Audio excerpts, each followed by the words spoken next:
Such a great song. The music world continuing to remember Glen Campbell, the country boy who made it big with success in music, television, and film. In 2011, he shocked the music world with a stunning announcement. He was diagnosed with Alzheimer's. So today we're taking a closer look at Alzheimer's disease and dementia. Joining me right now, Grace Martha Giannini. She is the Memory Resource Coordinator for Masonacare. Thank you so much for being here. Thank you for having me, Jen. Now, Glen Campbell's passing, bringing the disease into the spotlight again, but he began raising awareness about it even before his death, because he came out and he said that he had it. How did he change the conversation about Alzheimer's? So it was brilliant when he decided to allow cameras in with the film I'll Be Me and allow his family and the disease to have a face, especially a famous face. People could know him from that legacy of a musician, and then he decides to gift us with a second legacy, to share his whole life in completion, to give us the whole picture so that care partners, professionals like myself,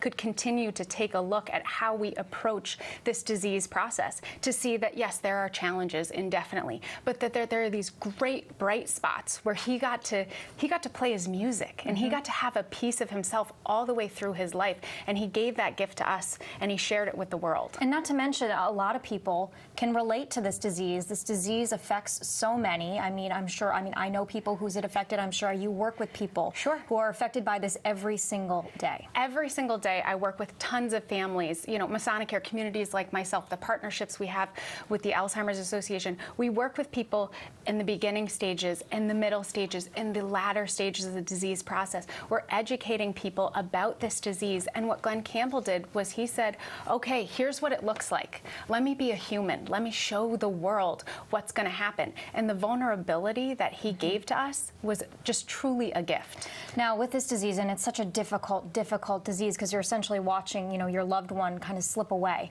But would you say that nowadays this disease is just identified more, or is it becoming more prevalent?